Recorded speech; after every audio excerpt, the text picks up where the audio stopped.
put an end to this topic once and for all, turn the Hubble round and show us Earth in real time, zooming in onto a place so that we can see what's happening at that place, and we know that there is something up there looking down on us from space. But they will not do it. They can't do it. It can't. It doesn't exist.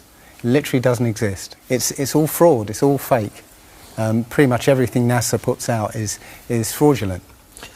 Nobody has actually really gone all the way across Antarctica. Yeah.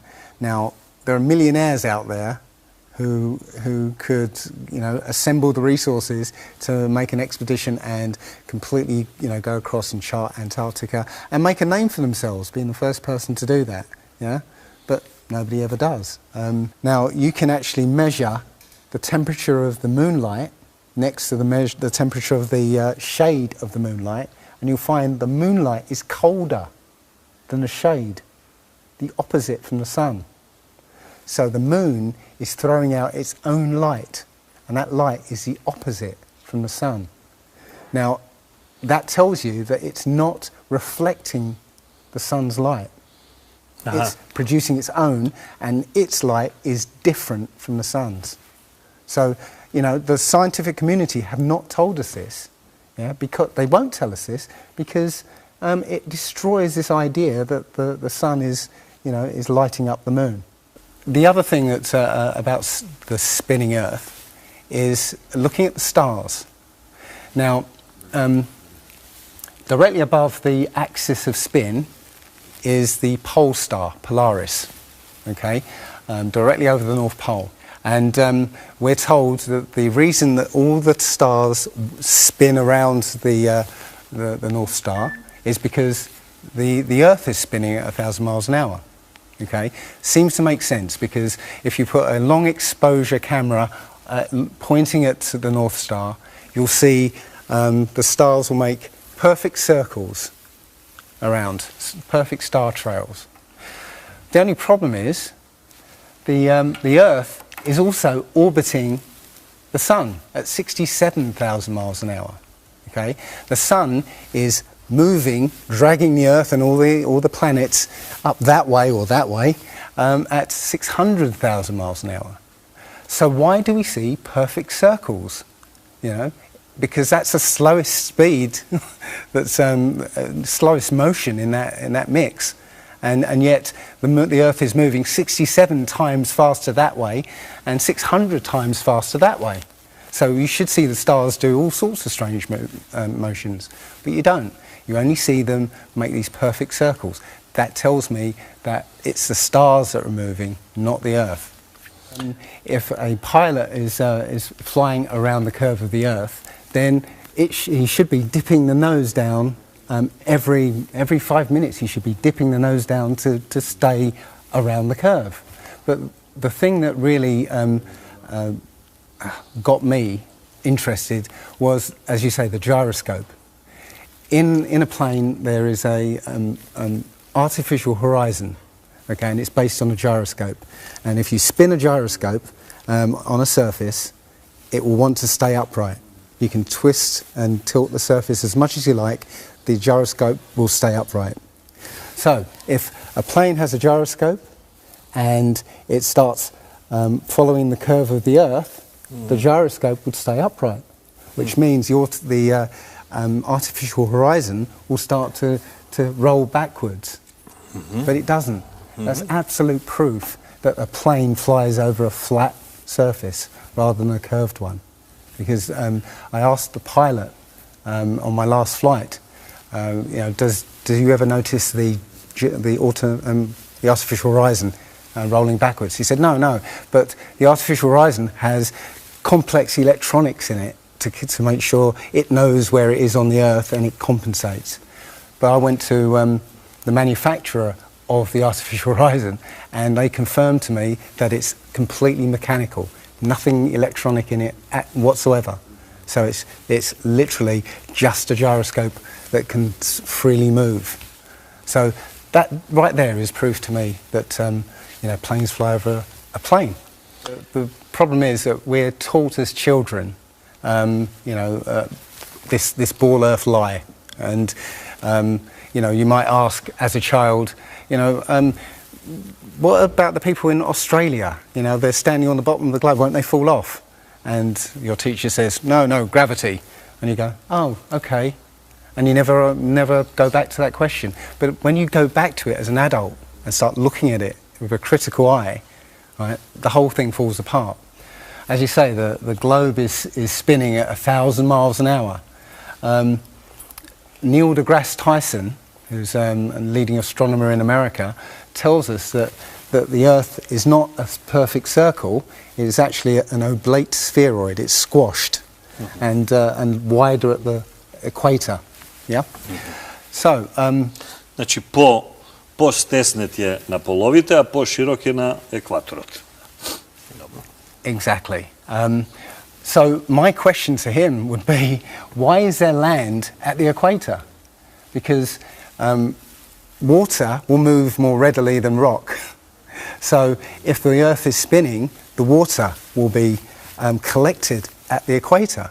I mean, if you spin a wet tennis ball, okay, you spin a wet tennis ball, the water shoots off at the equator, essentially. So all the water will be gathered around the equator. So why is there land at the equator? Doesn't make any sense. It seems like Admiral Byrd found the edge of the dome, okay, while he was out there. And as soon as he left there, they started firing missiles straight up, I believe, to try and test how far that dome went. If you watch the trajectory of the space shuttle, it doesn't go straight up. It always goes in a curve and out to sea. Yeah, and if you see it, why is that? Well, because is it normal to go straight up, as fast as he can, to go out of the atmosphere? I've been talking to a few people in sort of the scientific community, and they'll say, no, straight up isn't the right way to go. You have to sort of go sort of around the curve and get speed to get into orbit. But still, the point is that they actually go horizontal. The space shuttle goes horizontal. It never goes any further up. It goes horizontal, very, very low down in the atmosphere, because it drops its external tank while it's still in the atmosphere. So, you know, it's still in the atmosphere while it's horizontal. So it never gets any higher, and it goes out of sight. Not because it goes too high, because it goes too far downrange. And it seems that nobody's ever on the space shuttle, and the proof of that is the Challenger disaster. In I believe it's 1986, the Challenger exploded just after takeoff and killed 7 astronauts. But it turns out that 6 of the astronauts are still alive, and most of them are using their original names. And you can find pictures of them. They're using the same names, and they're doing ordinary jobs now. Teachers, lecturers, lawyers, whatever. But they're still alive. And you can see whenever the space shuttle lands, you can hear it. It's a loud jet engine. You watch any video of the space shuttle landing, you can tell it's a jet engine. It's a jet-powered aircraft. That's it. It's not a glider. In my video, I show you a glider, how that seems, and then I show you the space shuttle. And yeah, it's not a glider. It's an aircraft. And that's what they're fooling us. Taking billions of dollars in and giving us images and fake planes for that 10 billion, you know, however many billions of dollars it is. That isn't the first thing that's been hidden over the years. I mean, we're all driving petrol cars because 100 years ago, the Rockefeller family basically cornered the market on oil, and the car industry was going electric. So, you know, all cars would have been electric from the get-go, but they basically forced everybody to use petrol cars, and have hidden this secret. And literally, you know, we could be running around in electric cars that have unlimited mileage by now, but we're still using these 100-year-old machines, dirty machines, because of a secret that's been kept. It's easy. If everybody's been trained into believing that this is real, right, and there's space, and it's within our interests to explore space and go to the moon, go to Mars. Yeah, people will pay for it, and they're making billions. Mm-hmm. And yeah, there's more to it, because I believe there's a big deception coming, and it's to do with aliens, because now since Roswell, 1947. That was the first time anybody had ever understood the idea of aliens. But since then, we've been bombarded with science fiction and the idea of aliens. And most people believe there are aliens out there. So they've prepared us for an alien invasion or an alien saviour. And I think the flat Earth came along at the right moment to educate people, to make people believe or understand that we've been lied to. And if you know, as I know in my heart now, that is real and this isn't, I will not be fooled by aliens coming, because there are no aliens. There's no space. Yeah, it's all fantasy by Disney and NASA. Well, the Bible has a very, very clear view of what this place is, and it matches that place more than it matches this. Okay, and what it says is the great deep is under it, just water. It's just deep water, and above the firmament is water. And it says in Genesis that he separated the water below from the water above, and made a space. And then made dry land appear out of the water. So what's under the flat Earth? Well, it's water, and it just goes on. Again, I don't know for sure, because I've not been under there. I don't know what's past the outside of, or the first few hundred miles of Antarctica. But everything I've seen over the last year and a half tells me that is true and this isn't. And I'm starting to believe and trust my intuition about this. It's true, because this world is very different from what most people think it is. There are very powerful people who essentially rule this world right now. And the ordinary person is a slave in this world. And slaves aren't educated. They're taught what they need to, or they need to know. That's it. They're not taught truth. They're taught what they need to know. And so you're taught enough so that you can, do the paperwork and operate the machinery, but you're not meant to know what's really going on, because that's the power they have over us. They know what's going on, how this world works. We don't, so they can control us. In my opinion, the Big Bang theory and the theory of evolution and the ball Earth theory are all interlinked, and they're all there to make us feel as though we're insignificant. We're small, tiny, miniature, unimportant pieces of slime crawling around on a speck of dust in an infinite universe. If that's true, and there's no purpose, there's no meaning to anything, then our owners can do whatever they want with us. Then, this is all accidental, so food can be genetically modified because it's imperfect. We can be modified because we're imperfect. If we realise that this is the universe, and complete universe. Yes, this system is is everything. Everything that NASA has put out is CGI, is fake. Okay, people say, I think you mentioned it. If you look out into the universe, you see that the moon is round, spherical, and the planets are spherical, and so why are we flat? Well, how do you know that the planets and the stars are spherical? You know, all you get is, if you look for a telescope, you see a flat disk. If you think you see a spherical shape there, well, it needs two eyes to resolve 3D. If you're looking for a telescope, you can't see anything in 3D.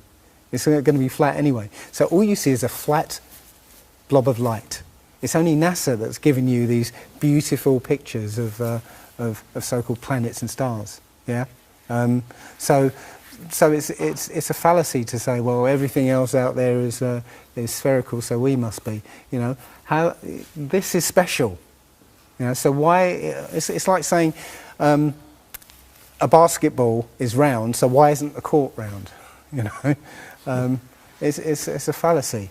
So this idea of a ball Earth, theory of evolution, the Big Bang, is all about making us feel nothing, so that we can be used. If everybody realised how special we all are, how unique every single life is, then this whole world would change overnight. We wouldn't allow ourselves to be used by this cabal.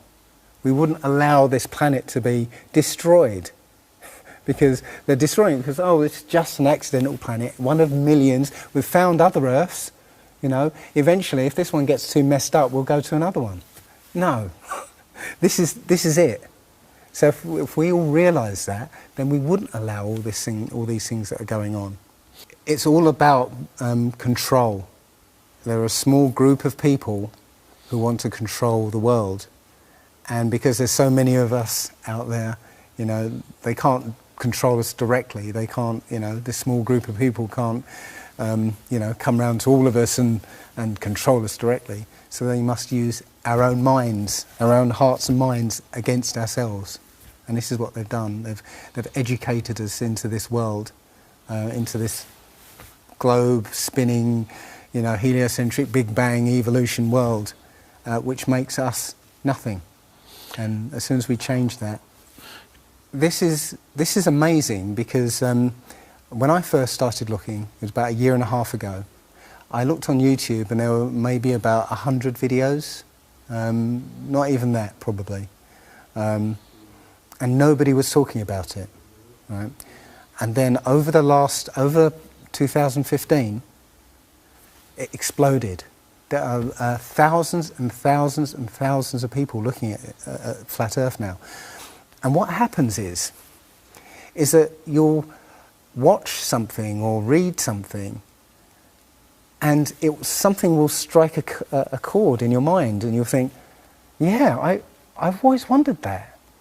And what will happen is you will start feverishly researching. I mean, what happened to me was, as soon as I got that, I spent every waking hour looking for things and testing things, and this seems to be replicated with thousands of people around the world who suddenly come into this. They start, you know, researching and getting a passion for this, because this is what I think, it's the truth, and we recognise the truth when we hear it, and you know, we feel it, and this I believe has come at the exact right time, so that we awaken to what's going on in the world. Nothing else, you know, 9/11 even hasn't awoken people, right, to this extent.